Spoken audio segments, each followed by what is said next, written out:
ಪದತ್ಯಾಗ ಆಯಿತು. ಈಗ D K ಶಿಯವರ C M ಗಾದೆಯರಂಥ ಕಾಲ ಸನ್ನಿಹಿತವಾಗಿದೆ. ಈ ಸಂದರ್ಭದಲ್ಲಿ ನೀವೇನು ಹೇಳಲಿಕ್ಕೆ ಇಚ್ಛೆ? ಸಿದ್ದರಾಮಯ್ಯ ಅವರು ಒಬ್ಬ ಟಾಲೆಸ್ಟ್ ಲೀಡರ್ ಅಂತ ಹೇಳಿದ್ರೆ ತಪ್ಪಾಗಲಾರ್ದು ನಮ್ಮ ರಾಜ್ಯಕ್ಕೆ ಮತ್ತು ಹಿಂದುಳಿದ ವರ್ಗಕ್ಕೂ ಕೂಡ. ಇವತ್ತು ಅವರ ಜಾಗಕ್ಕೆ ಡಿ ಕೆ ಶಿವಕುಮಾರ್ ಅವರು ಮುಖ್ಯಮಂತ್ರಿಗಳಾಗಿ ನಾಳಿದ್ದು ಪ್ರಮಾಣ ವಚನವನ್ನು ಸ್ವೀಕಾರ ಮಾಡ್ತಾ ಇದ್ದಾರೆ. ಡಿ ಕೆ ಶಿವಕುಮಾರ್ ಕೂಡ ಅಷ್ಟೇ ತೂಕದ ವ್ಯಕ್ತಿ.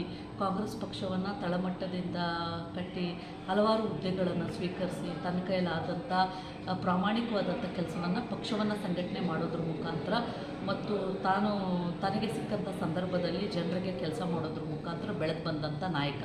ಸೊ ಹಾಗಾಗಿ ಇಬ್ಬರೂ ಕೂಡ ಎರಡು ಕಣ್ಣುಗಳಿದ್ದ ಹಾಗೆ ಕಾಂಗ್ರೆಸ್ ಪಕ್ಷಕ್ಕೆ.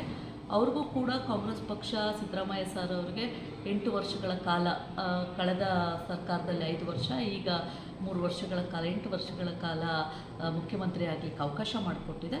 ಇವತ್ತು ಅವರು ತದನಂತರ ಇನ್ನೊಬ್ಬ ಲೀಡ್ರು ಕೂಡ ಮುಖ್ಯಮಂತ್ರಿ ಆಗಬೇಕು ಅಂತ ಹೇಳಿ ಅವರು ಹೈಕಮಾಂಡ್ನ ಮಾತಿನಂತೆ ರಾಜೀನಾಮೆಯನ್ನು ಕೊಟ್ಟಿದ್ದಾರೆ. ಖಂಡಿತವಾಗ್ಲೂ ಈ ಇಬ್ಬರು ನಾಯಕರ ಒಂದು ದಾರಿ ಏನಿದೆ ಅದರ ಹೆಜ್ಜೆಯಲ್ಲಿ ನಾವು ಕಾಂಗ್ರೆಸ್ ಪಕ್ಷ ಇಬ್ಬರ ನಡುವೆ ಸಮನ್ವಯತೆಯನ್ನು ಕಾಣ್ತೀರಿ? ಇದ್ದೇ ಇರುತ್ತೆ, ಸಮನ್ವಯತೆ ಇದೆ.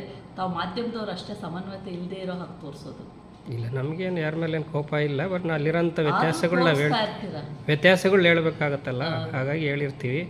ಈಗ ಫೈನಲಿ ಡಿ ಕೆ ಶಿ ಅವರಿಗೆ ಏನು ವಿಶ್ ಮಾಡ್ತೀರಾ ಮೇಡಮ್? ಅವರಿಗೆ ಶುಭವಾಗಲಿ. ಏನಿನ್ನ 2 ವರ್ಷಗಳ ಕಾಲ ಇದೆ. ತಾವು ಶಾಸಕರಾಗಿ, ಸಚಿವರಾಗಿ, KPCCಯ ಅಧ್ಯಕ್ಷರಾಗಿ ಪಕ್ಷವನ್ನು ಭಾಳ ಗಟ್ಟಿ ಮಾಡಿದ್ದೀರ. ಹಲವಾರು ಬದಲಾವಣೆಗಳನ್ನು KPCC ಅಧ್ಯಕ್ಷರಾಗಿ ಕಾಂಗ್ರೆಸ್ ಪಕ್ಷದಲ್ಲಿ ತಳಮಟ್ಟದ ಕಾರ್ಯಕರ್ತರಿಗೆ ಗೌರವ ಕೊಡೋದು ಮತ್ತು ಒಬ್ಬ ಅಧ್ಯಕ್ಷನಾಗಿ ಈ ಸಾರಿ ನೀವು ನೋಡಿ ಬೋರ್ಡ್ಗಳ ಅಧ್ಯಕ್ಷರುಗಳು ಮಾಡಿರೋದಿರ್ಬೋದು, ಮೆಂಬರ್ಸ್ ಮಾಡಿರೋವಂಥದ್ದು ಇರ್ಬೋದು, ಪಕ್ಷಕ್ಕೆ ಹೆಚ್ಚು ಕೆಲಸ ಮಾಡಿದಂಥವ್ರನ್ನ ಗುರುತಿಸಿ ಮಾಡಿದ್ದಾರೆ. ಸೊ ಹಾಗಾಗಿ ಆ ಒಂದು ಪಕ್ಷದ ಬಗ್ಗೆ ಗೌರವ ಇರುವಂಥ ವ್ಯಕ್ತಿ ಇವತ್ತು ಮುಖ್ಯಮಂತ್ರಿಗಳಾಗ್ತಾ ಇದ್ದಾರೆ. ಅವರಿಗೆ ಶುಭವಾಗಲಿ. ಅವರಿಗೆ ಬರುವಂಥ ಸವಾಲುಗಳನ್ನ ಎದುರಿಸುವಂಥ ಶಕ್ತಿ ಭಗವಂತ ಅವ್ರಿಗೆ ಕೊಡಲಿ. ಅವರು ಉತ್ತಮವಾದಂಥ ಕೆಲಸವನ್ನು ಈ ರಾಜ್ಯಕ್ಕೆ ಮಾಡಲಿ ಅಂಥೇಳಿ ಅವ್ರಿಗೆ ಶುಭವನ್ನು